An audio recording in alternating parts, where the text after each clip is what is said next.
Yung kamay na dapat sana ay nag-aalaga, yun ang unang nagparamdam sa akin ng takot. Akala ko, ang pagmamahal ay laging yakap na mahigpit at halik sa noo. Akala ko lang pala lahat yun.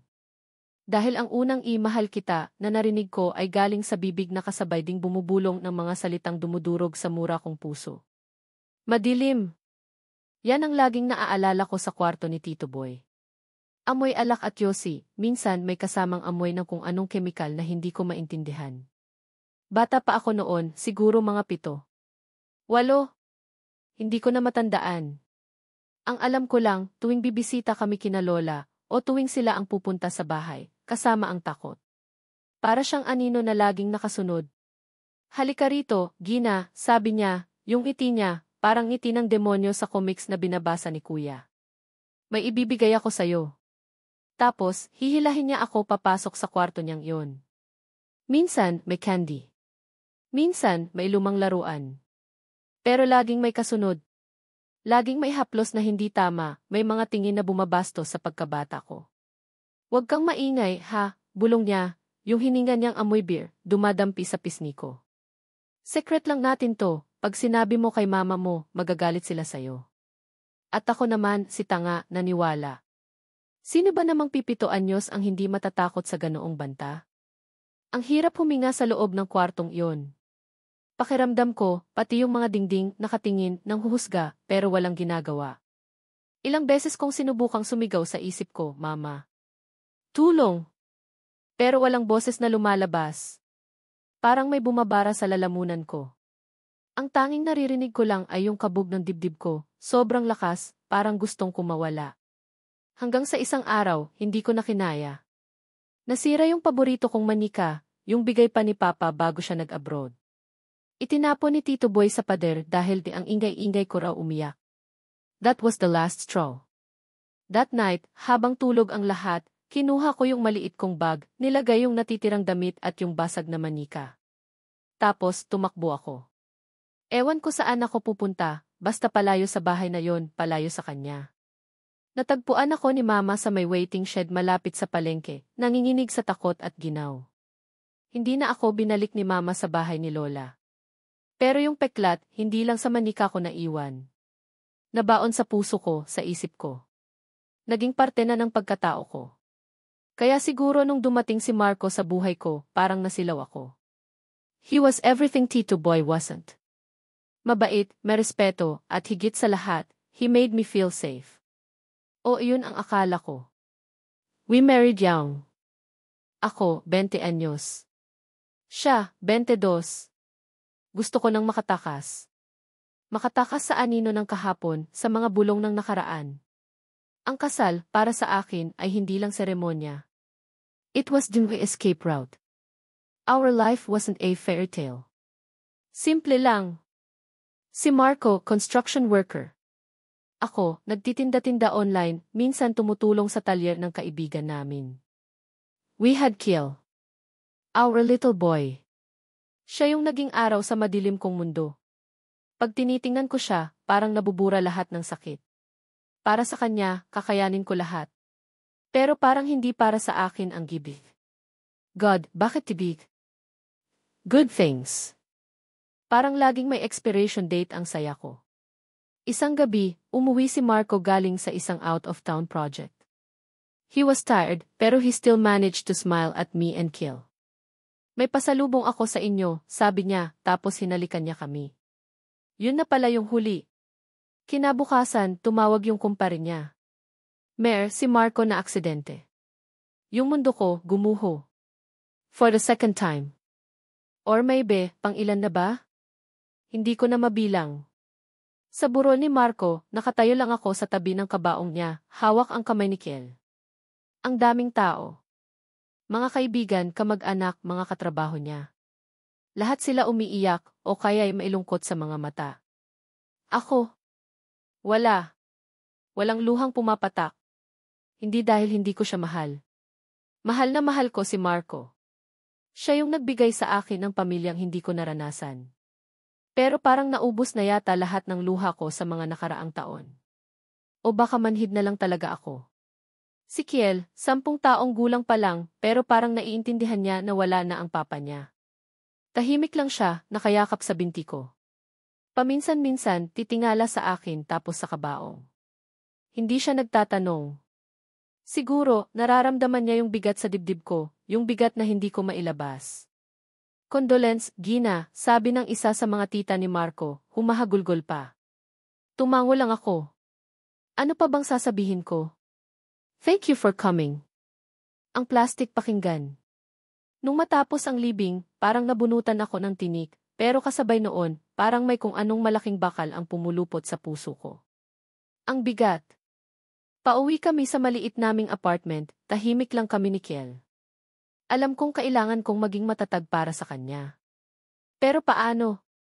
Paano ako magiging matatag kung ako mismo, durog na durog? That night, habang mahimbing na natutulog si Kiel sa tabi ko, tinitigan ko lang siya.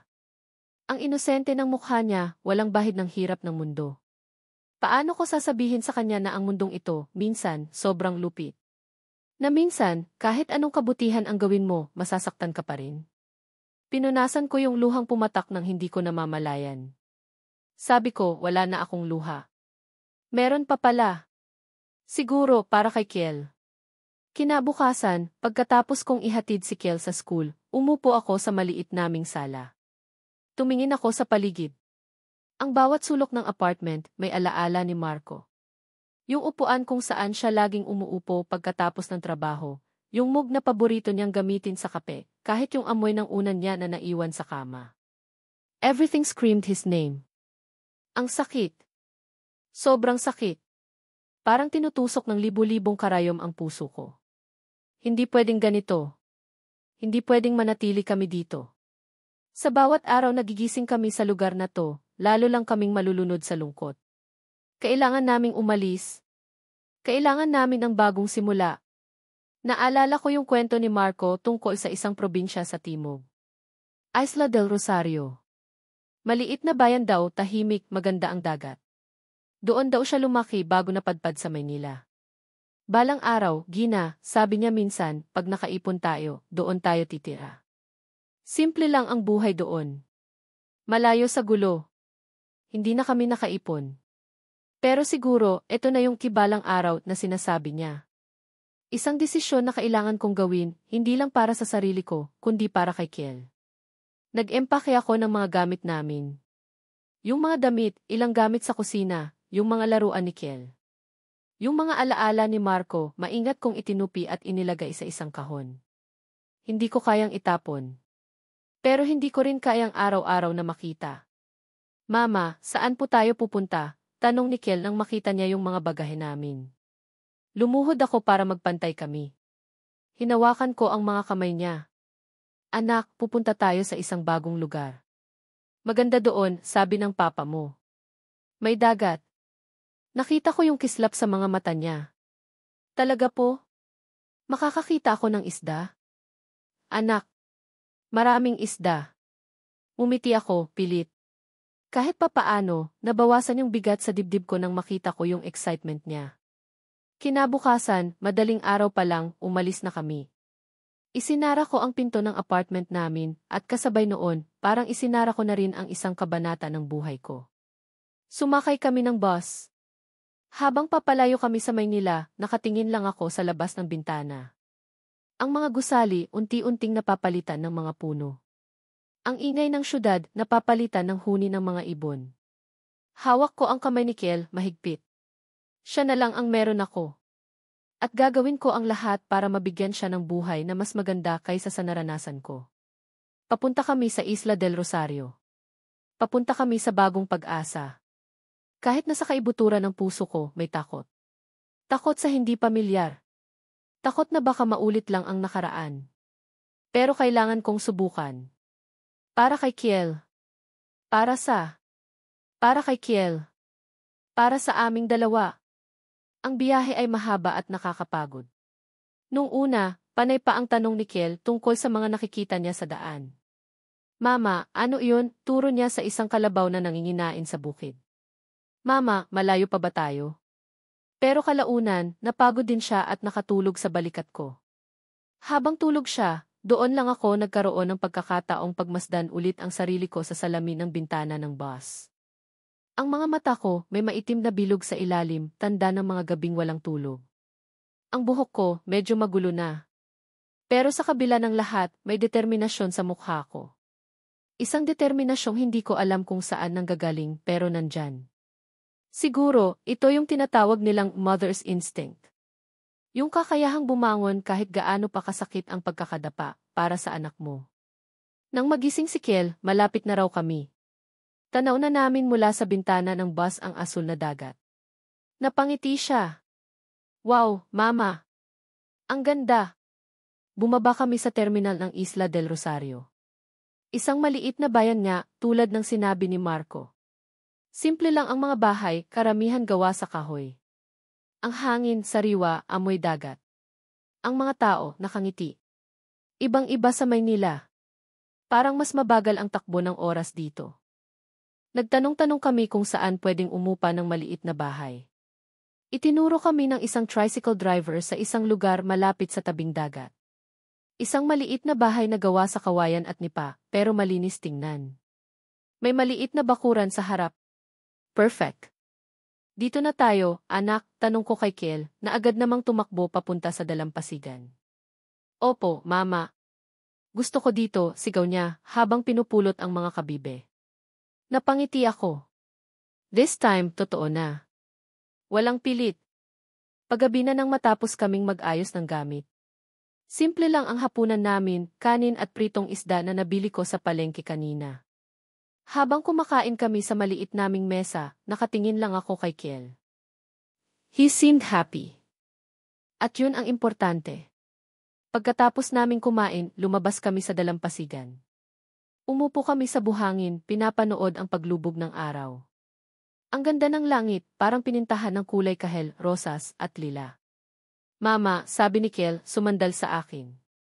Miss ko na si Papa. Niyakap ko siya ng mahigpit. Ako rin, anak. Miss ko na rin si Papa. Hindi na kami nagsalita pa. Hinayaan lang namin na ang tunog ng alon at ang simoy ng hangin ang magsalita para sa amin. Sa paglubog ng araw, parang may kung anong kirot na naman akong naramdaman. Ang lungkot, nandyan pa rin. Pero kasabay nito, may umuusbong na pag-asa. Isang maliit na sinag sa gitna ng kadiliman. Hindi ko alam kung anong naghihintay sa amin dito sa Isla del Rosario. Hindi ko alam kung magiging madali ang lahat. Pero isa lang ang sigurado ko, hindi na ako babalik sa dati. Dito, sa islang ito, sisimulan naming muli. Unti-unti. Kahit may mga peklat pa sa pagkatao ko, haharapin ko ang bukas. Para sa amin ni Kel. Sana lang, this time, payagan na kami ng tadhana na maging masaya. Sana lang. Nakatulog si Kel sa kandungan ko. Dahan-dahan ko siyang binuhat papasok sa bahay. Inihiga ko siya sa maliit naming banig. Kinumutan. Hinalikan sa noo. Magiging okay din tayo, anak, bulong ko. Promise ni mama yan. Pagkatapos, lumabas ulit ako. Umupo sa hagdan ng maliit naming bahay, nakatanaw sa madilim na dagat. Huminga ako ng malalim. Ang hangin, may dalang pangako ng bagong umaga. Napapikit ako, at sa unang pagkakataon sa loob ng mahabang panahon, naramdaman ko ang isang kapayapaan, kahit pansamantala lang. Bukas, haharapin ko ang mga alon. Bukas, magsisimula ang lahat. Lumipas ang ilang linggo sa Isla del Rosario. Unti-unti, nasasanay na kami ni Kel sa bagong buhay namin. Si Kel, mabilis nakahanap ng mga kalaro. Tuwing hapon, pagkatapos ng online class niya, buti na lang may signal kahit papaano. Makikita mo na siyang nagtatakbuhan sa dalampasigan kasama ang ibang mga bata, nagpapalipad ng saranggola, o kaya inanghuli ng maliliit na isda. Nakakatuwang makita siyang masaya ulit. Parang unti-unting bumabalik yung sigla sa mga mata niya. Ako naman, sinimulan kong maghanap ng pwedeng pagkakitaan. Hindi pwedeng umasa lang kami sa konting naipon ko. Nakakita ako ng maliit na pwesto malapit sa palengke, kung saan pwede akong magtinda ng mga kakanin. Tuwing umaga, maaga akong gumigising para magluto ng puto, kutsinta, at pichi-pichi. Mabenta naman, lalo na sa mga taga-roon. Nakakaraos din kahit papaano. Isang hapon, pagkatapos kong magsara ng tindahan, pauwi na sana ako. Nakasakay ako sa lumang owner-type jeep na nabili ko mura lang bago kami lumipat dito. Kailangan para sa pagde-deliver ng mga kakanin at para na rin sa mga lakad namin ni Kel. Medyo may kalumaan na nga pero andar pa naman. O iyon ang akala ko. Bigla na lang, habang nasa medyo liblib na kalsada ako, umubo-ubo yung makina tapos namatay. Ay, naku naman, inis kong sabi. Sinubukan kong i-start ulit pero ayaw na. Ano ba to, timing pa talaga na walang masyadong dumadaan dito. Bumaba ako para silipin yung makina. Ewan ko ba, babae man ako, medyo may alam ako ng konti sa sasakyan dahil kay Marco. Natuto akong mag-check ng tubig, langis, ganyan. Pero ito, mukhang mas malalim na problema. Wala akong makitang sira. Hay, naku, jeep, sabi ko sa sarili ko, medyo natatawa na rin sa sitwasyon. Makikisama ka naman sana. Maya-maya, may narinig akong ugong ng sasakyan na papalapit. Isang pick-up truck na kulay itim. Huminto ito sa tapat ko. Bumaba ang driver, isang lalaking matangkad. Medyo may edad na siguro pero hindi halata. Mga late 30s siguro. Maayos ang tindig, malinis tingnan. Miss, may problema po ba? Tanong niya. Yung boses niya, malumanay pero may authority. Medyo nag-alangan pa akong sumagot. Alam mo na, bilang babae, lalo na sa lugar na hindi mo pa masyadong kabisado, kailangan mag-ingat. Pero mukha naman siyang disente. At kailangan ko talaga ng tulong. Opo. Bigla na lang pong namatay itong jeep ko. Ayaw na pong mag-start, sagot ko, medyo nahihiya. Lumapit siya sa jeep ko. Patingin nga po. Binuksan niya yung hood, sumilip. Parang sanay na sanay siya. Mukhang sa battery, miss. O baka sa starter. Ganun po ba? Wala akong kaalam-alam sa battery o starter. May tools po ba kayo? Tanong niya. Ay, naku, wala po. Pasensya na. Mas lalo akong nahiya. Preparedness level, 0. Ngumiti siya. Okay lang. May dala ako. Sandali lang. Kumuha siya ng toolbox mula sa pick-up niya. Habang nagkakalkal siya sa makina, napatingin ako sa kanya. There was something about him parang pamilyar. Pero hindi ko matukoy kung saan ko siya nakita. Taga rito po kayo, tanong ko, para lang may masabi. Hindi po talaga. Pero madalas ako dito. May resort kasi kami dito, sagot niya, hindi inaalis ang tingin sa ginagawa. Arsenas po pala. Luis Arsenas. Inilahad niya yung kamay niya, medyo may grasa na. Gina. Gina de la Peña po, sagot ko, tinanggap ang kamay niya. Medyo nagulat ako sa init ng palad niya. At sa kuryenteng parang dumaloy sa braso ko. Ano ba to, Gina? Kalma lang. De la Peña di. Parang nag-isip siya. May kilala akong de la Peña dati. Kaibigan ko. Marco de la Peña. Natigilan ako. Marco. Biglang bumilis ang tibok ng puso ko. Si Marco po, asawa ko. Napatingin siya sa akin, yung mga mata niya, parang may biglang lungkot na dumaan. Asawa mo si Marco? Asawa mo si Marco. Halata yung gulat sa boses niya. Condolence, Gina. Nabalitaan ko yung nangyari sa kanya. Hindi lang ako nakapunta sa burol. Nasa abroad ako noon. Tumango lang ako. Hindi ko alam ang sasabihin. Ang liit ng mundo. Sa dinami-dami ng tao, yung kaibigan pa pala ng asawa ko ang tutulong sa akin. Salamat, Lois, sabi ko na lang, medyo garalgal ang boses. Itinuloy niya ang pagkukumpuni. Maya-maya, sinubukan niyang i-start. At gumana. Ayan. Okay na. Naku, salamat talaga, Lois. Malaking tulong to, magkano po? Agad kong kinuha yung wallet ko. Umiling siya, umiti. Wala iyon, Gina. It's the least can do para na rin kay Marco. Nagpumilit pa rin ako, pero ayaw niya talagang tumanggap ng bayad. Sige na, Gina. Dinner na lang, minsan. Pag hindi ka busy. Napatingin ako sa kanya. Dinner? Medyo unexpected. Pero yung ngiti niya, parang sincere. Walang halong mali siya. Sige, sabi ko. Pag may time. Great. May number ka ba? Para matawagan kita. Nag-exchange kami ng numbers. Bago siya umalis, sinabi niya, ingat ka sa pag-drive, Gina. At kung may problema ulit yung jeep mo, tawagan mo lang ako. Salamat ulit, Lois. Pinanood ko siyang umalis. Nung mawala na sa paningin ko yung pick-up niya, napahawak ako sa dibdib ko. Ano iyon? Bakit parang may kung anong iba? Kinabukasan, nagkita ulit kami ni Lois, this time sa may Tayange. Nagkataon lang. Bibili sana ako ng isda para sa paninda kong fishball nang makita ko siya, kausap yung isang tindera. Uy, Gina, bati niya, umiti. Yung ngiti niya, parang nakakagaan ng loob. Lois, bati ko rin. Namamalengke ka rin pala? Naman. Kailangan, para sa restaurant sa resort, sagot niya. Kumusta yung jeep mo? Okay naman.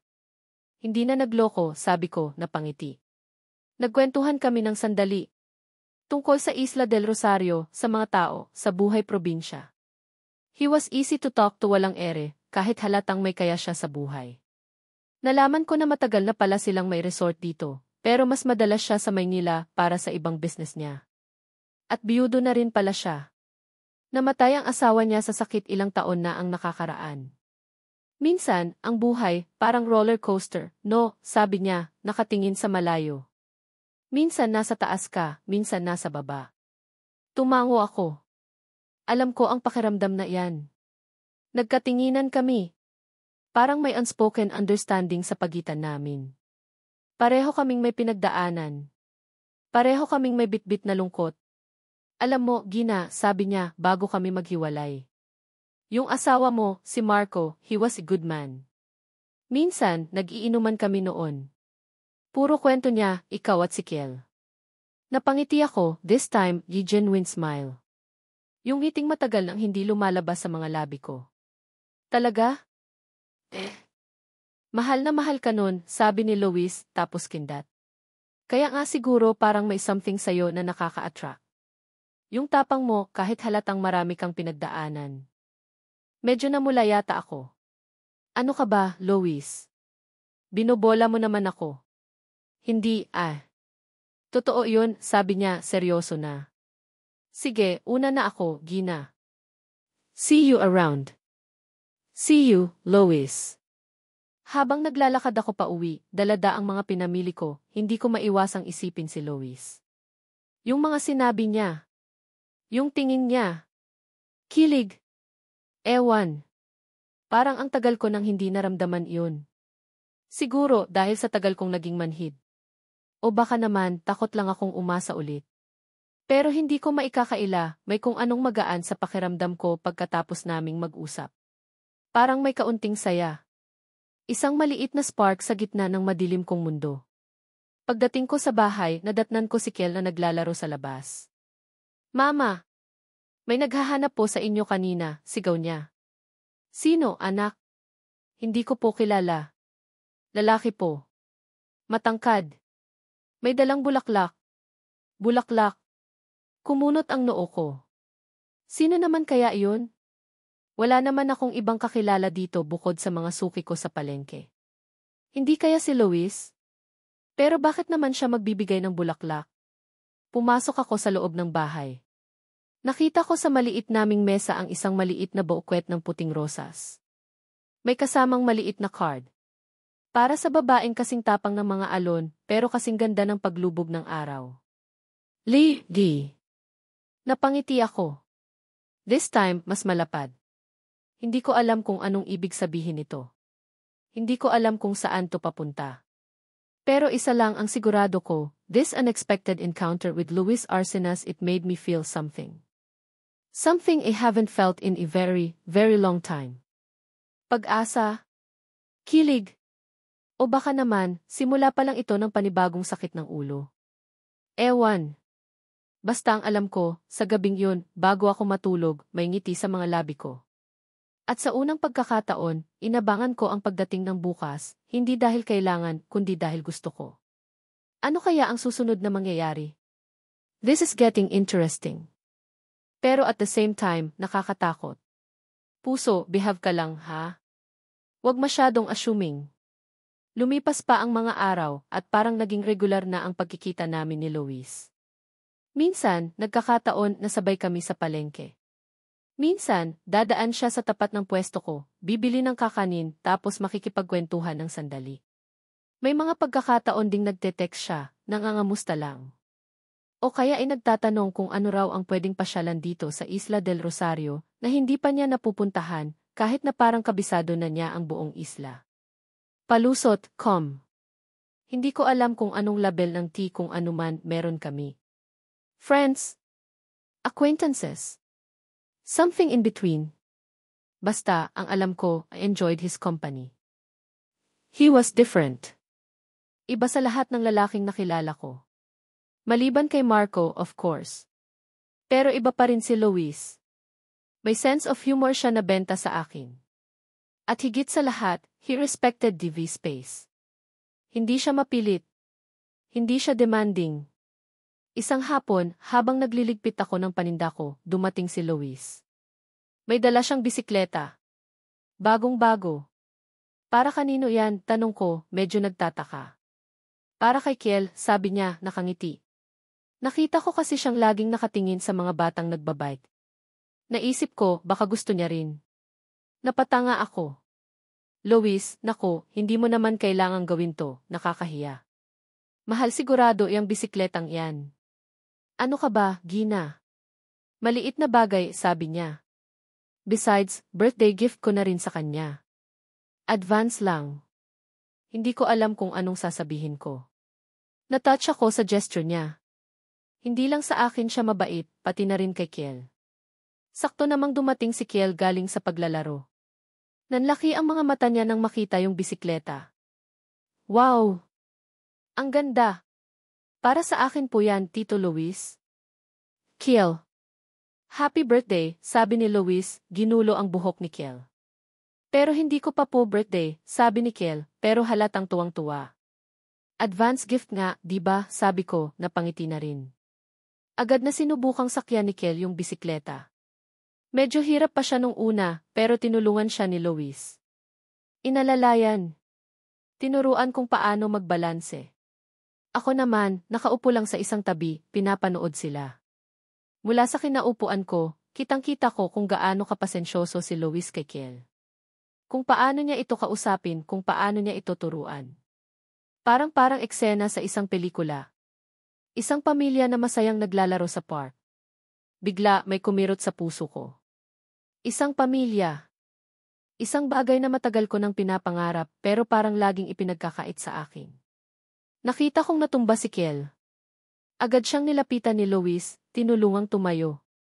Okay ka lang, champ, tanong ni Luis, tinatapik ang likod ni Kiel. Ganyan talaga sa una. Semplang muna bago matuto. Tumawa si Kiel. Okay lang po, Tito Luis. Kaya ko to. At sumakay ulit siya. Hindi ko namalayan, nakangiti na pala ako habang pinapanood sila. There was something so pure, so heartwarming in that scene. Si Kiel, na matagal nang walang father figure sa buhay niya, ngayon may isang Tito Luis na gumagabay sa kanya. At si Luis parang natural lang sa kanya ang lahat. Nang medyo paggabi na, nagpaalam na si Luis. Sige, Gina, Kiel. Una na ako.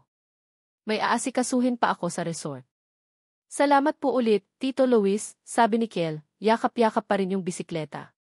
Salamat talaga, Luis, sabi ko. Hindi mo alam kung gaano mo napasaya si Kiel. Wala iyon, Gina. Masaya rin ako na nakikita siyang masaya, sabi niya, tapos tumingin sa akin. Yung tingin na naman niya, parang may kung. Yung tingin na naman niya, parang may kung anong gustong sabihin pero hindi niya masabi. O baka assuming lang talaga ako. Sige, ingat ka, sabi ko na lang. Ngumiti siya. Ikaw din ni. Pagkaalis ni Luis, tinulungan ko si Kiel na ipasok yung bisikleta sa loob ng bahay. Halatang halata yung saya sa mukha niya. Mama, ang bait po ni Tito Luis, no? Anak. Mabait siya, sagot ko. Totoo naman. Sobrang bait niya. Masyado yatang mabait. Nung gabing yon, habang naghahapunan kami, hindi maalis sa isip ko si Luis. Yung kabaitan niya, yung pag-aalala niya kay Kiel. parang nakakapanibago. Sa tagal ng panahon, nasanay akong ako lang ang gumagawa ng lahat para kay Kiel. Nasanay akong ako lang ang sandalan niya. Ngayon, may isang taong handang tumulong, handang umalalay. Pero kasabay ng pasasalamat at ng kung anong warmth na nararamdaman ko, may takot na baka masanay ako. Masanay sa presensya niya. Masanay sa tulong niya. Tapos, bigla na lang siyang mawawala, tulad ng iba. Tulad ni Marco. Ayoko nang masaktan ulit. Ayoko nang umasa. Kinabukasan, Linggo. Niyaya kami ni Luis na mag-launch sa resort nila. Medyo nag-alangan pa ako nung una. Resort? Baka masyadong sosyal. Baka hindi kami bagay doon. Ano ka ba, Gina? Simple lang naman doon. At saka, para makita mo rin yung lugar, sabi niya sa text. Para na rin makapag-relax ka. You deserve it, see. Pumayag na rin ako. Para na rin kay Kiel. Gusto niyang makita yung malaking swimming pool na kinukwento ni Luis. Pagdating namin sa resort, namangha ako. Hindi siya yung typical na 5-star resort na puro imported ang gamit. It was very Filipino. Gawa sa kahoy at bato ang mga cottage, napapaligiran ng mga halaman. May malaking infinity pool na overlooking the sea. Tahimik. Payapa. Welcome to Paraiso, sabi ni Luis, sinalubong kami sa entrance. Our little piece of paradise. Ang ganda dito, Luis, sabi ko, hindi maitago ang paghanga.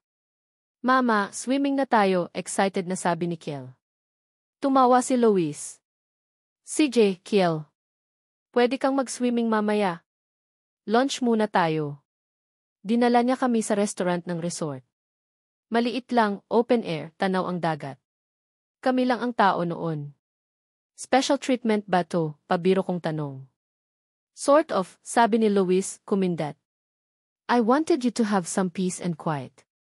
Habang kumakain kami, nagkwentuhan kami. Tungkol sa mga pangarap namin, sa mga takot namin. Parang ang gaan-gaan ng loob ko sa kanya. Para bang matagal na kaming magkakilala. He listened intently when I talked about the small kakanin business, about my dreams for Kiel. Hindi siya nanghusga. Hindi siya nagbigay ng unsolicited advice. Nakinig lang siya. Pagkatapos naming kumain, nag-swimming si Kiel. Kami naman ni Luis, naupo sa may poolside, nagkakape. Alam mo, Gina, sabi niya, bigla. I admire your strength. Hindi biro yung mga pinagdaanan mo. Pero nandito ka pa rin, lumalaban. Napatingin ako sa kanya. Kailangan, Luis. Para kay Kiel. Pero para rin sa sarili mo, di ba, sabi niya. You deserve to be happy too, Gina. Hindi ako nakasagot agad. Deserve ko bang maging masaya? After everything. Parang ang selfish pakinggan. Hindi lahat ng lalaki, pareho, Gina, bigla niyang sabi, parang nabasa niya yung nasa isip ko. Hindi lahat, sasaktan ka. Napatingin ako sa kanya, medyo nagulat. Paano niya nalaman? I know about your past, Gina, malumanay niyang sabi.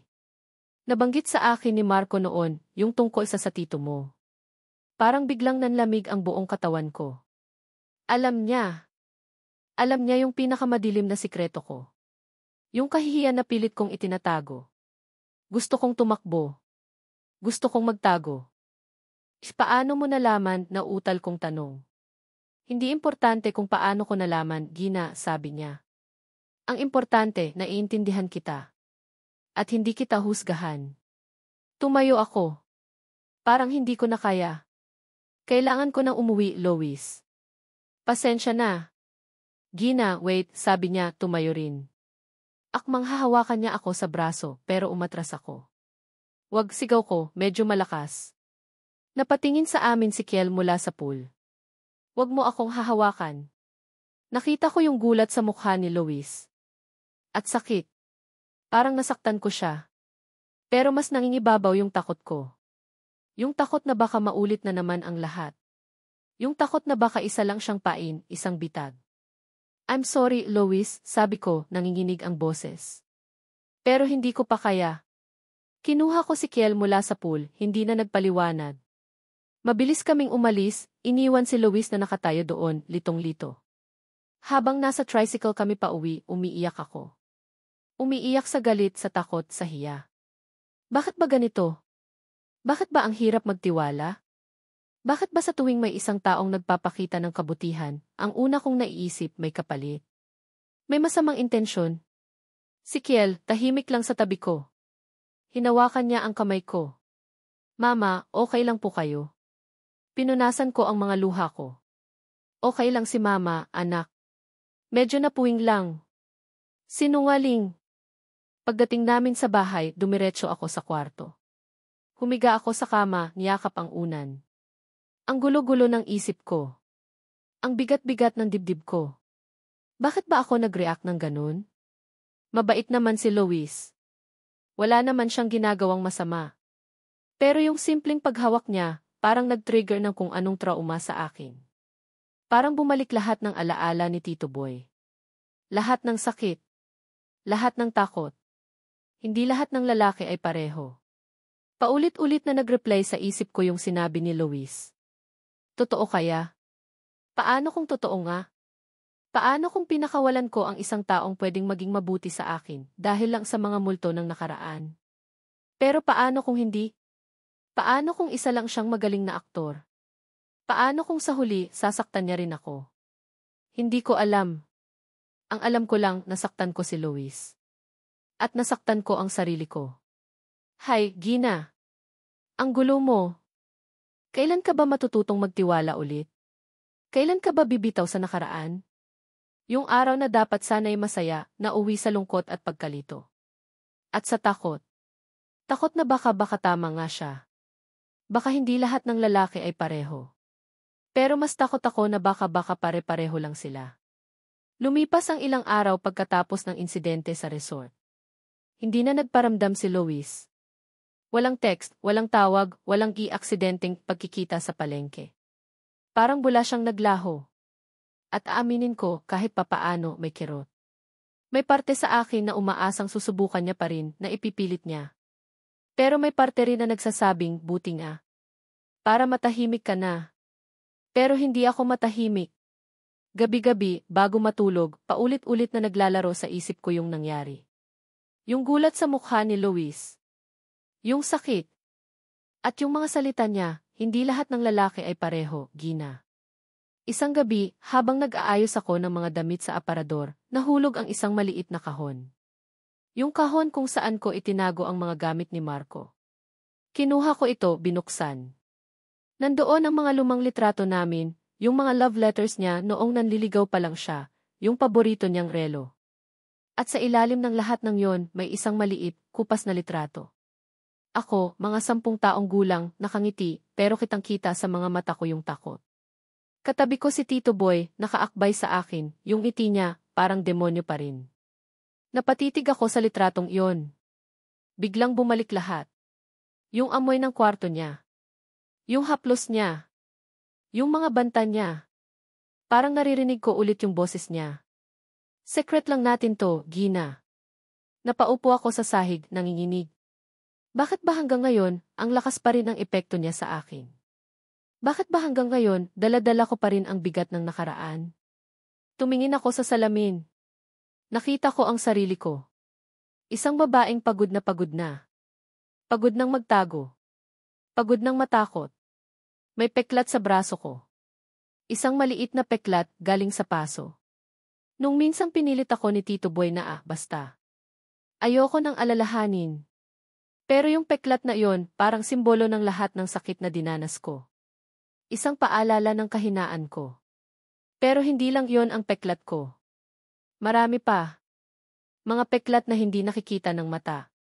Mga peklat sa puso. Mga peklat sa kaluluwa. Bigla, naisip ko si Lois. Yung pag-aalala sa mga mata niya. Yung sinseridad sa boses niya. Naiintindihan kita. At hindi kita husgahan. Posible kaya? Posible kayang may isang taong makakaintindi, kahit hindi niya naranasan ang naranasan ko. Posible kayang may isang taong tatanggapin ako, kahit nabasag-basag na ako.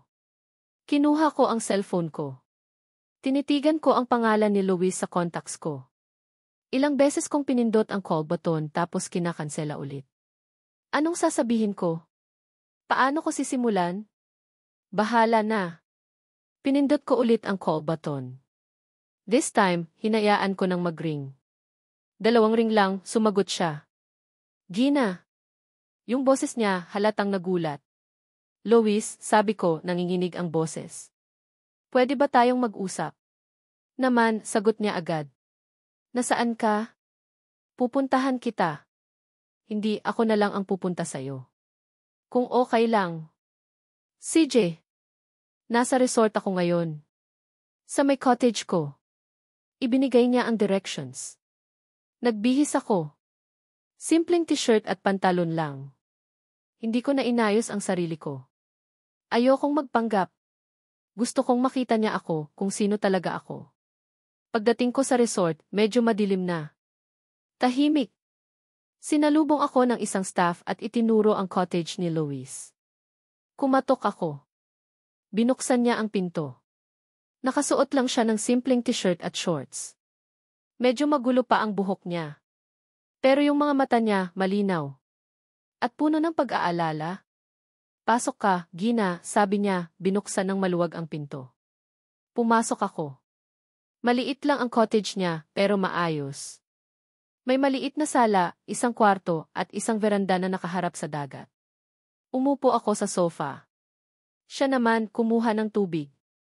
Salamat, sabi ko nang iabot niya sa akin ang baso. Naupo siya sa tapat ko. Naghihintay. Humigpit ang hawak ko sa baso. Ang lamig. Parang yung lamig na nararamdaman ko sa loob-loob ko. Lois, panimula ko, gusto kong mag-sorry.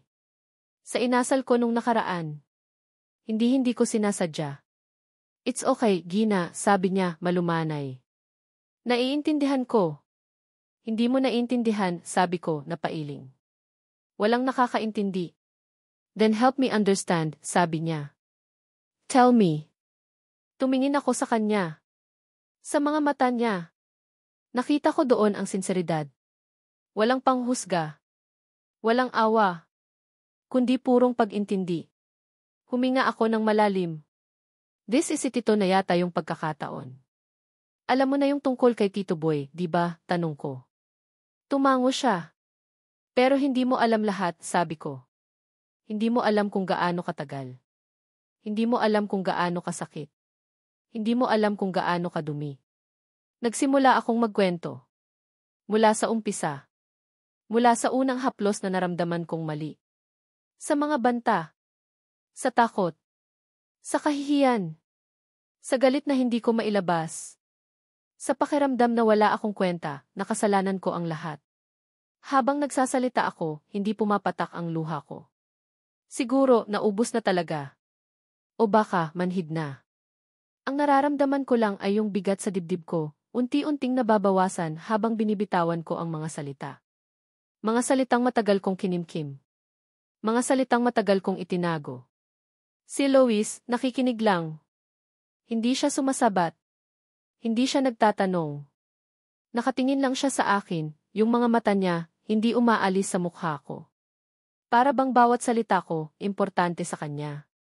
Nang matapos akong magkwento, natahimik kami. Ang tanging maririnig lang ay ang tunog ng alon mula sa labas. Kaya ni. Sabi ko, basag ang boses. Kaya ako ganun. Kaya ako natakot nung hahawakan mo ako. Kasi parang bumalik lahat. Hindi pa rin siya nagsasalita. Nakatingin lang siya. Tapos, dahan-dahan, iniabot niya ang kamay niya. Hindi para hawakan ako. Kundi para lang nandyan. Isang alok. Isang imbitasyon. Nag-alinlangan ako. Pero sa huli, dahan-dahan kong iniabot ang kamay ko. Hinawakan niya ito. Mahigpit pero malumanay. Mainit. Salamat sa pagtitiwala mo, Gina, sabi niya, yung boses niya, puno ng emosyon. Salamat sa pagbabahagi mo sa akin ng sakit mo. Hindi ka ba nandidiri, tanong ko, mahina. Hindi ka ba nag-iisip na marumi ako? Umiling siya. Hinigpitan niya ang hawak sa kamay ko. Hindi, Gina. Hinding-hindi. Ang nakikita ko sa harap ko ngayon ay isang babaeng sobrang tapang. Isang babaeng nakaligtas. Isang babaeng karapat-dapat mahalin. Sa mga salitang yon, biglang bumigay ang depensa ko. Yung mga luhang kanina ko pa pinipigilan, biglang bumuhos. Humagulgol ako. Hindi dahil sa sakit, kundi dahil sa relief. Sa pagtanggap. Ewan. Basta, umiyak ako ng umiyak. Si Lois, hinayaan niya lang ako. Hinawakan niya lang ang kamay ko. Hindi siya nagsalita. Hindi siya gumalaw. Nandoon lang siya. Isang presensyang matatag. Isang sandalan. Nang medyo kumalma na ako, pinunasan ko ang mga luha ko. Nakakahiya. Para akong bata. Sorry, sabi ko. Huwag kang mag-sorry, sabi niya, umiti. Isang ngiting puno ng pag-unawa. It's okay to feel, Gina. It's okay to feel. Tumango ako. Gusto mo bang yakapin kita? Tanong niya, maingat. Napatingin ako sa kanya. Isang yakap. Kailan nga ba yung huling beses na may yumakap sa akin nang walang mali siya, nang walang hinihinging kapalit? Matagal na. Dahan-dahan akong tumango. Lumapit siya sa akin. At niyakap niya ako. Isang yakap na mahigpit pero hindi nakakasakal. Isang yakap na puno ng init. Isang yakap na nagsasabing, nandito lang ako. Hindi ka nag-iisa. Sa mga bisig niya, naramdaman ko ang isang bagay na matagal ko nang hinahanap. Seguridad. Pagtanggap. At pag-asa. Hindi ko alam kung anong mangyayari pagkatapos nito. Hindi ko alam kung handa na ba akong sumubok ulit. Pero sa gabing yon, sa loob ng maliit na cottage na yon, sa piling ni Luis Arcenas, naramdaman kong hindi pa huli ang lahat. Na baka nga, may mga peklat man ako, pwede pa rin akong magmahal at mahalin. Baka nga, hindi lahat ng lalaki ay pareho.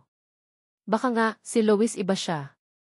Pagkatapos ng gabing yon sa cottage ni Luis, parang may nagbago. Hindi lang sa akin, kundi pati na rin sa kung paano ko tinitingnan ang mga bagay-bagay. Yung bigat na matagal kong pasan-pasan, parang medyo gumaan. Hindi naman sa tuluyan ng nawala, pero at least, hindi na siya kasing bigat ng dati. Nagkaroon ako ng lakas ng loob na harapin ang bawat araw, dala ang kaunting pag-asa na baka nga, may liwanag pa sa dulo ng tunel. Si Luis, mas naging constant sa buhay namin ni Kel. Hindi na lang siya basta Tito Luis na nagbibigay ng bisikleta o nagyayaya ng lunch. Naging kaibigan siya. Kausap. Kakampi. Madalas, pagkatapos kong magsara ng tindahan, dadaan siya. Minsan, may dalang merienda. Minsan, para lang mga musta. At si Kel, sobrang close na sa kanya. Minsan nga, mas excited pa siyang makita si Luis kaysa sa akin. Nakakatuwa, pero at the same time, may konting selos. Konti lang naman. Pero alam mo yun, parang laging may pero sa buhay ko. Akala ko, eto na. Simula na ng katahimikan. Simula na ng ibig, good things. Pero hindi pa pala. Dahil ang nakaraan, parang anino, laging nakasunod. Laging may paraan para guluhin ang kasalukuyan. Isang umaga, habang namamalengke ako, may narinig akong bulong-bulungan. Dalawang ale, nag-uusap habang pumipili ng isda. Hindi naman ako tsismosa, pero narinig ko yung pangalan ko. At yung pangalan ni Marco. Naku, Mere, nabalitaan mo ba? Yung biyuda ni Marco, di ba? Sige na. Aba, ang bilis makahanap ng kapalit. Nga, Mere. At sino pa? Si Sir Luis pa ng Arcenas Resort. Ang gwapo, ang yaman. Naku, baka naman ginayuma lang yun. Parang may kung anong mainit na kumulo sa tiyan ko. Galit. Hiya. At sakit. Pinilit kong hindi sila pansinin. Nagpatuloy ako sa pamimili, kunwari walang narinig. Pero yung mga salita nila, parang mga bubuyog na umuugong sa tainga ko. Baka naman, Mere, dati pa silang may relasyon nung buhay pa si Marco. Kawawang Marco. Ang bait pa naman nun. Hindi ko na napigilan. Hinarap ko sila. Excuse me po, sabi ko, pilit na pinapakalma ang sarili. Kung wala po kayong magandang sasabihin, manahimik na lang po sana kayo. Nagulat yung dalawang ale. Aba, siya pa ang matapang. Hindi po ako matapang, nanay. Nasasaktan lang po ako sa mga naririnig ko. Wala po kayong alam sa pinagdaanan ko. At lalong wala po kayong karapatang husgahan ako, o si Sir Luis, o ang namayapa kong asawa. Umalis ako sa palengke, nanginginig sa galit. Pagdating ko sa pwesto ko, hindi ako mapakali. Yung mga tingin ng ibang tindera, parang iba na. Parang may panghusga. Parang alam na nila yung di-sikreto ko. Kinagabihan, habang naghahapunan kami ni Kel, bigla siyang nagtanong. Mama, totoo po ba yung sinasabi nila Aling Nena? Ang alin, anak? Na may iba na raw po kayong mahal? Napapalitan niyo na raw po si Papa? Parang sinaksak ang puso ko. Pati si Kel, narinig na pala. Sino si Aling Nena? Siguro, isa sa mga tsismosa sa palengke. Lumuhod ako sa harap ni Kel. Hinawakan ko ang mga kamay niya. Anak, hindi totoo yun. Walang papalit kay Papa sa puso ni Mama. At mahal na mahal ka ni Mama, di ba? Tumango siya, pero may luha sa mga mata niya. Pero sabi po nila, iiwan niyo na raw po ako pag nag-asawa kayo ulit. Niyakap ko siya ng mahigpit. Hinding-hindi kita iiwan, anak. Kahit anong mangyari. Pangako iyan ni Mama. Pero kahit anong pag-aalo ko sa kanya, alam kong may duda na sa isip niya. At kasalanan ko to, kasalanan ko dahil hinayaan kong may makapasok na ibang tao sa buhay namin. Ilang araw pa ang lumipas at parang lalong lumalala ang sitwasyon. Yung mga tsismis, kumakalat na parang apoy. Pati sa school ni Kel, may mga batang nanunukso sa kanya. Umuuwi siyang umiiyak. Isang gabi, dumating si Luis sa bahay. Mukhang problemado. Gina, kailangan nating mag-usap, sabi niya, seryoso. Pinatulog ko muna si Kel bago kami naupo sa maliit naming sala. Alam ko na yung tungkol sa mga tsismis, panimula niya. Nakarating na rin sa akin. Tumango lang ako. Ano pa bang sasabihin ko? Gina, I'm so sorry, sabi niya. Kasalanan ko to, kung hindi ako naging masyadong malapit sa inyo, hindi sana mangyayari to. Hindi mo kasalanan, Lois, sabi ko. Mga tao lang talaga dito, mapanghusga.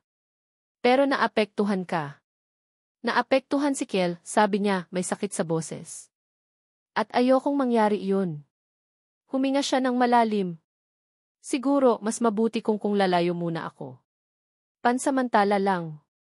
Para tumigil na sila. Para hindi ka na mahirapan. Parang may kung anong kumurot sa puso ko. Lalayo siya. Pero, Lois D. Gina, ayokong maging dahilan ng problema mo, sabi niya. Mahalaga ka sa akin. Mahalaga si Kel sa akin. Pero mas mahalaga na maging okay kayo. Pero paano tayo, tanong ko, hindi ko na napigilan. Tayo? May tayon ba? Napatingin siya sa akin. Yung mga mata niya, puno ng lungkot. Hindi ko alam, Gina. Sa ngayon, ang alam ko lang, kailangan mong protektahan ang sarili mo at si Kel. At kung ang paglayo ko ang paraan para mangyari yun, gagawin ko. Tumayo siya. Pero gusto kong malaman mo, Gina, sabi niya, bago siya lumabas ng pinto. Hindi ako aalis kung di mo ako paalisin. Nandito lang ako. Hihintayin kita. Kahit gaano katagal. Pagkaalis niya, napaupo ako sa sahig. Umiyak na naman ako. Pero this time, hindi lang dahil sa sakit o sa galit. Kundi dahil sa pagkalito. At sa takot. Tama ba ang desisyon niya? Tama bang lumayo siya? O dapat, pinaglaban namin to? Pero paano? Paano namin lalabanan ang mga taong sarado na ang isip? Paano namin ipapaintindi sa kanila na walang masama sa kung anong meron kami? Na ang tanging gusto lang namin ay maging masaya? Ang hirap. Sobrang hirap. Nakatulog ako sa sahig, yakap-yakap ang mga tuhod ko. Paggising ko kinaumagahan, ang bigat pa rin ang pakiramdam ko. Pero may isang bagay akong napagtanto. Hindi pwedeng ganito. Hindi pwedeng habang buhay na lang akong magtatago sa anino ng nakaraan. Hindi pwedeng habang buhay na lang akong matatakot sa sasabihin ng ibang tao. Kailangan kong gumawa ng desisyon. Para sa sarili ko. Para kay Kiel. At para kay Luis. Pero ano? Anong gagawin ko? Ilang araw ang lumipas simula nung huli naming pag-uusap ni Luis. Totoo nga ang sinabi niya. Lumayo siya. Walang text, walang tawag, walang anino niya na dumadaan sa tapat ng tindahan ko. Ang Isla del Rosario, parang biglang naging mas malungkot, mas tahimik. O baka naman, ako lang yun. Ako lang ang nakakaramdam ng emptiness. Yung mga tsismis, medyo humupa na. Siguro, dahil wala na silang bagong ebidensya na nakikita. O baka naman, napagod na rin sila. Pero yung epekto sa akin, at lalo na kay Kiel, nandun pa rin. Si Kiel, naging mas tahimik. Hindi na kasing sigla ng dati. Minsan, nahuhuli ko siyang nakatulala, parang may malalim na iniisip. Alam kong namimiss niya si Tito Luis niya. At ako. Wag na nating pag-usapan. Isang gabi, hindi ako makatulog. Paulit-ulit na naglalaro sa isip ko yung mga sinabi ni Luis. Hindi ako aalis kung di mo ako paalisin. Nandito lang ako. Hihintayin kita. Napabangon ako. Kumuha ako ng papel at ballpen. Sinubukan kong magsulat. Isang liham para kay Luis. Gusto kong sabihin sa kanya lahat ng nararamdaman ko. Yung takot ko, yung pag-aalinlangan ko, pero higit sa lahat, yung kung ano man tong nararamdaman ko para sa kanya. Pag-ibig na ba to? Ewan. Ang alam ko lang, I miss him. Terribly. Luis, panimula ko.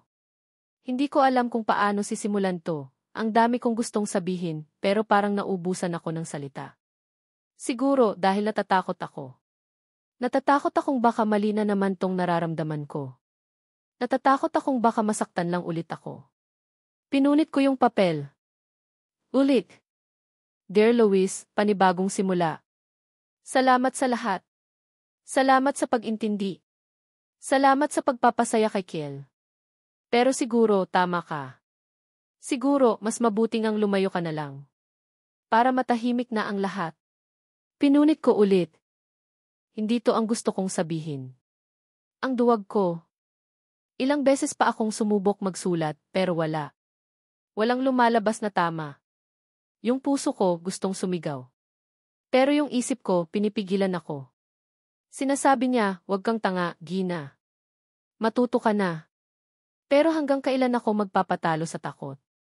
Hanggang kailan ko hahayaang diktahan ng nakaraan ang kinabukasan ko? Napatingin ako sa labas ng bintana. Umuulan. Malakas. Parang yung ulan nung gabing una kaming nagkausap ni Luis ng masinsinan, nung gabing binuksan ko sa kanya ang puso ko. Parang sign o baka naman nag-o-overthink lang ako. Bigla may kung anong nagtulak sa akin. Isang kumpas ng damdamin na hindi ko na mapigilan. Tumayo ako. Nagbihis. Kinuha ko ang payong ko. Saan ka pupunta, Mama? Umuulan po, tanong ni Kiel na nagising pala sa kaluskos ko. Sandali lang, anak, sabi ko. May kailangan lang akong gawin. Hinalikan ko siya sa noo. Babalik din agad si Mama. Lumabas ako sa ulan. Basang-basa ang kalsada. Ang hangin, malamig. Pero hindi ko alintana. Ang tanging nasa isip ko lang ay si Luis.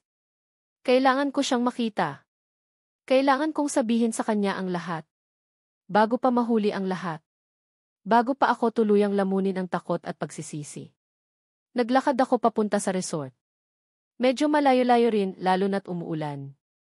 Pero bawat hakbang parang lalong lumalakas ang loob ko. Para bang yung ulan, hinihila ako palapit sa kanya. Pagdating ko sa gate ng resort, medyo nag-alangan ako. Anong sasabihin ko? Paano kung ayaw na niya akong makita? Paano kung may iba na siya? Bahala na si Batman, sabi ko sa sarili ko. Naglakad ako papasok. Nakita ko yung ilaw sa cottage niya, bukas pa. Huminga ako ng malalim. Kumatok ako. Ilang sandali, bumukas ang pinto. Si Luis. Nagulat siya nang makita ako. Basang-basa. Nanginginig sa ginaw. Gina, sabi niya, hindi makapaniwala. Anong ginagawa mo dito? Umuulan. Kailangan kitang makausap, Luis, sabi ko, nanginginig ang boses, partly from the cold, partly from nervousness. Pumasok ka muna. Magkakasakit ka niyan, sabi niya, hinawakan ako sa braso at hinila papasok. Kumuha siya ng tuwalya. Magpunas ka. Habang nagpupunas ako, hindi ko alam kung paano sisimulan. Ang dami kong gustong sabihin, pero parang umurong na naman ang dila ko. Ano bang nangyari, Gina? Bakit ka nagpaulan? Tanong niya, halata ang pag-aalala sa boses. Tumingin ako sa kanya. Sa mga mata niyang laging puno ng pag-intindi. Sa mga matang nagbibigay sa akin ng lakas ng loob. Lois, sabi ko, naalala mo yung sinabi mo. Na hindi lahat ng sugat kailangang itago. Tumango siya. Siguro, tama ka, sabi ko. Siguro, panahon na para harapin ko yung mga sugat ko. Panahon na para sumubok ulit. Lumapit siya sa akin. Anong ibig mong sabihin, Gina? Ibig kong sabihin, Lois, sabi ko, tinitingnan siya diretso sa mata. Natatakot ako. Sobrang natatakot ako. Pero mas natatakot akong mawala ka. Mas natatakot akong pagsisihan na hindi ko sinubukan. Nakita ko yung kislap sa mga mata niya. Yung kislap na matagal ko nang hindi nakikita. Gina, hindi ko alam kung anong mangyayari sa atin, Lois, pagpapatuloy ko. Hindi ko alam kung magiging madali to, ang daming hahadlang. Ang daming husga. Pero handa akong subukan. Handa akong sumugal. Kung handa ka rin. Lumapit pa siya. Konting-konti na lang ang pagitan namin. Naamoy ko yung pabango niya. Yung pamilyar na amoy na nagpapakalma sa akin. Gina, sabi niya, yung boses niya, parang musika sa pandinig ko. Akala ko, hindi na darating tong araw na to. Akala ko rin, sabi ko, napangiti. Isang ngiting totoo. Isang ngiting puno ng pag-asa. Hinawakan niya ang mukha ko. Dahan-dahan. Maingat. Parang takot siyang baka mabuwag ako. Sigurado ka ba dito, Gina? Tumango ako. Lois. Sigurado ako. At sa ilalim ng malakas na ulan, sa loob ng maliit na cottage na yon, sa gitna ng Isla del Rosario, hinalikan niya ako. Isang halik na puno ng pananabik, puno ng pagmamahal, puno ng pangako. Isang halik na nagsasabing hindi na tayo mag-iisa. Yung kabog ng puso ko, sobrang lakas. Parang gustong kumawala. Pero this time, hindi dahil sa takot. Kundi dahil sa kilig. Sa saya. Sa pag-ibig. Nang maghiwalay ang mga labi namin, nakatingin lang kami sa isa't isa. Walang salita. Mga mata lang ang nag-uusap. At sa mga matang yon, nakita ko ang simula ng isang bagong kabanata. Isang kabanata na sana, mas maganda. Mas masaya. Mahal kita, Gina de la Peña, bulong niya. Mahal din kita, Lois Arcenas, sagot ko. Sa unang pagkakataon, sinabi ko ang mga salitang iyon ng buong puso, nang walang pag-aalinlangan, nang walang takot. Dahil sa wakas, natutunan ko ng muling magtiwala. Hindi lang sa kanya, kundi pati na rin sa sarili ko. At sa pag-ibig. Isang taon. Isang taon na ang lumipas simula nung gabing umuulan na iyon, nung gabing sinabi ko kay Luis na mahal ko siya, at sinabi niyang mahal niya rin ako. Ang daming nangyari sa loob ng isang taon na iyon. May mga tawanan, may mga iyakan, may mga tampuhan, at syempre, hindi mawawala ang kilig moments. Pero higit sa lahat, may pagmamahal. Isang pagmamahal na pinatibay ng panahon, ng mga pagsubok, at ng patuloy na pagtitiwala sa isa't isa. Yung mga chismis, hindi naman sila tuluyang nawala. Alam mo naman ang mga tao, laging may masasabi. Pero natutunan na naming hindi sila pansinin. Ang importante, alam namin ang totoo. Ang importante, masaya kami. At ngayon, eto kami. Nakatayo sa harap ng altar ng maliit na simbahan dito sa Isla del Rosario. Isang simpleng kasal. Walang magarbo. Walang grandeng handaan. Kaming dalawa lang, si Kiel, ilang malalapit na kaibigan, at syempre, si Father Joseph na matagal ng kaibigan ni Lois. Nakasuot ako ng simpleng puting bestida. Si Lois naman, nakabarong. Ang gwapo niya. Lalo na nung umiti siya sa akin pagpasok ko ng simbahan. Yung ngiting nagsasabing, finally. Eto na iyon. Hawak ni Kiel ang kamay ko habang naglalakad kami papunta sa altar. 11 years old na siya ngayon. Mas matangkad na sa akin ng konti. At ang gwapo-gwapo mana sa ehem sa akin. Charot. Mama, ang ganda mo po, bulong niya. Salamat, anak, sabi ko, pinipigilan ang luhang gustong pumatak. Tears of joy, this time. Nang makarating kami sa altar, inilahad ni Kiel ang kamay ko kay Luis. Alagaan niyo po si Mama, Tito. I mean, Papa Luis. Napangiti si Luis. Ginulo niya ang buhok ni Kiel. Promise, champ. Aalagaan ko si Mama mo at aalagaan ko rin kayo. Papa Luis. Ang sarap pakinggan. Matagal nang tinatawag ni Kiel na Papa si Luis, lalo na nung naging official na kami. At si Luis naman, parang tunay na anak na ang turing kay Kiel. Sila yung laging magkasama sa pagbabike, sa paglalaro ng basketball. Minsan, tinuturuan pa ni Luis si Kiel maggitara. Nakakatuwa silang panoorin.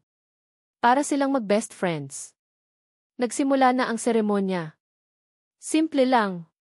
Pero bawat salita ni Father Joseph, tago sa puso. Lalo na nung part na ng vows. Si Luis ang nauna. Hawak niya ang mga kamay ko. Tinitingnan niya ako diretso sa mata. Gina de la Peña, panimula niya, medyo nanginginig ang boses. Sa harap ng Diyos, ng mga kaibigan natin, at ng anak natin, ipinapangako ko na mamahalin kita, aalagaan, at rerespetuhin, sa hirap at ginhawa, sa sakit at kalusugan, hanggang sa huling hininga ko. Ikaw ang naging liwanag sa madilim kong mundo. Ikaw ang nagturo sa akin kung paano magmahal muli. At ikaw, kasama si Kiel, ang bumuo sa pangarap kong pamilya. Mahal na mahal kita, asawa ko. Hindi ko na napigilan ang mga luha ko. Tumulo na sila. Pinunasan niya ito ng hinlalaki niya, umiti. Ako naman. Huminga ako ng malalim. Luis Arcenas, sabi ko, ikaw ang dumating sa buhay ko nung panahong akala ko, wala ng pag-asa. Nung panahong takot na takot akong magtiwala. Pero ipinakita mo sa akin na hindi lahat ng lalaki ay pareho. Ipinakita mo sa akin na karapat-dapat akong mahalin kahit na basag-basag ako. Tinanggap mo ako kasama lahat ng peklat ko. At minahal mo ako ng buong buo. Kaya ngayon, sa harap ng Diyos, ipinapangako ko na mamahalin kita, aalagaan, at susuportahan sa lahat ng pangarap mo. Ikaw ang sagot sa lahat ng dasal ko, Luis. Mahal na mahal kita, asawa ko. You may now kiss the bride. At hinalikan niya ako. Isang halik na puno ng pagmamahal, ng pasasalamat, at ng pangako ng isang bagong simula. Narinig namin ang palakpakan ng mga tao. Narinig namin ang sigaw ni Kiel, yehe. Kiss pa more. Napatawa kami. Pagkatapos ng seremonya, nagkaroon kami ng maliit na salu-salo sa tabing dagat, malapit sa resort ni Luis. Simple lang ang handa. Mga paborito naming pagkain. Mga prutas. At syempre, hindi mawawala ang kakanin na ako mismo ang gumawa. Habang kumakain kami, lumapit si Kiel kay Luis. Niyakap niya ito ng mahigpit. Papa, sabi niya. Thank you po. Para saan, champ? Tanong ni Luis, niyakap din si Kiel. Kasi po, minahal niyo si Mama. At minahal niyo rin po ako, sabi ni Kiel, medyo naiiyak. Akala ko po, hindi na ulit ako magkakaroon ng papa. Napaiyak na rin si Luis. Pati ako. Group hug na to. Mahal na mahal ko kayo ni Mama mo, Kiel, sabi ni Luis. Kayo ang pamilya ko. Pinanood ko sila. Ang dalawang pinakamahalagang lalaki sa buhay ko. Ang puso ko parang sasabog sa saya. Sino bang mag-aakala na pagkatapos ng lahat ng pinagdaanan ko, darating pa rin ang araw na to? Na magiging ganito kasaya ako. Gabi na nang matapos ang salu-salo. Kami na lang ni Luis ang naiwan sa dalampasigan. Nakaupo kami sa buhangin, nakasandal ako sa balikat niya, pinapanood ang mga bituin. Masaya ka ba? Tanong niya. Sobra, sagot ko. Ikaw? Higit pa sa masaya, sabi niya. Hindi ko akalain na posible pa pala tong ganitong klaseng kaligayahan. Natahimik kami ng ilang sandali. Dinadama lang ang presensya ng isa't isa. Ang simoy ng hangin. Ang tunog ng alon.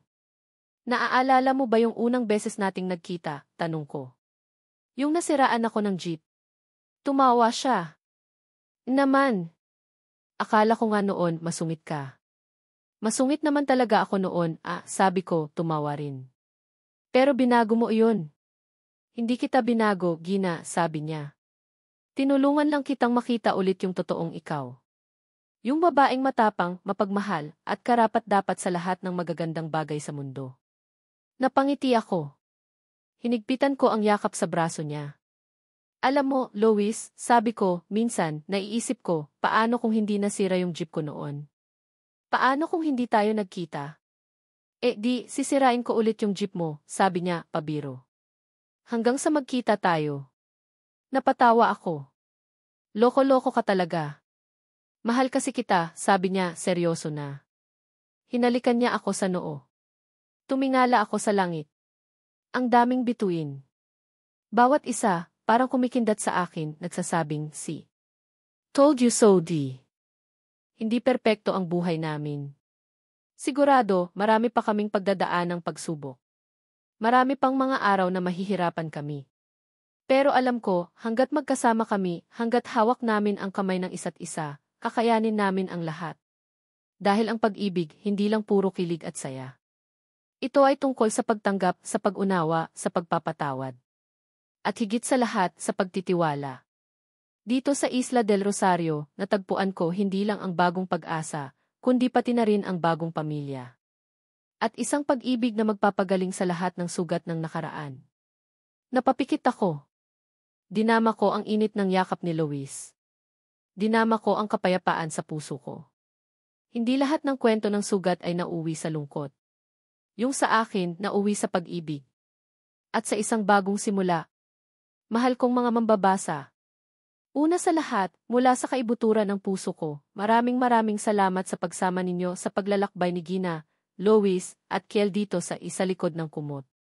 Ang bawat tapik ng keyboard, bawat salitang nabuo, ay inaalay ko sa inyo na walang sawang sumubaybay. Alam nyo, feeling ko kasama ko kayo sa bawat tawa, iyak, kilig, at takot na naramdaman ng ating mga bida. Habang isinusulat ko ang kwentong ito, para akong bumalik sa iba't ibang yugto ng sarili kong buhay. May mga pagkakataong napapangiti ako habang nagtatype, lalo na sa mga banati at kikilig moments ni Gina at Lois. Pero aaminin ko, may mga eksena rin, lalo na yung mga nagpapaalala sa mga peklat ni Gina, na medyo mabigat sa dibdib. Naramdaman ko yung sakit, yung takot, yung pag-aalinlangan. Siguro, dahil sa bawat isa sa atin, may isang Gina na nagtatago, may mga lihim na sugat na pilit nating iwinawaksi pero humuhubog sa ating pagkatao. Ang pinakamahalagang mensahe siguro na nais kong iparating sa pamamagitan ng kwentong ito ay ang pag-asa. Pag-asa na kahit gaano pa kadilim ang nakaraan, laging mailiwanag na naghihintay. Pag-asa na hindi lahat ng sugat ay kailangang manatiling sariwa, mayroong paghilom, mayroong pagbangon.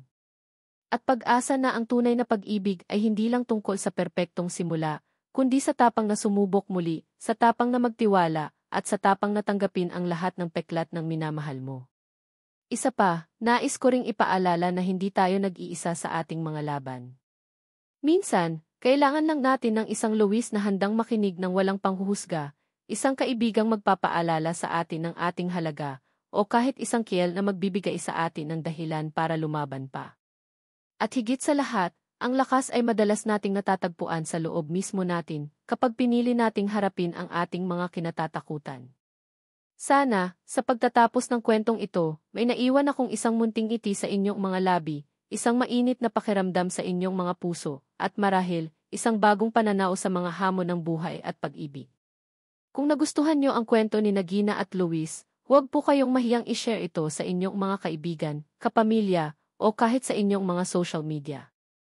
At syempre, sobrang maa-appreciate ko kung mag-iiwan kayo ng inyong mga komento, reaksyon, o kahit anong saloobin tungkol sa kwento. Mahalaga sa akin ang bawat feedback ninyo. It helps me grow as a writer and inspires me to create more stories. Hanggang sa muli nating pagkikita sa mga susunod pang kwento. Naway patuloy tayong maniwala sa kapangyarihan ng pag-ibig, pagpapatawad at mga bagong simula.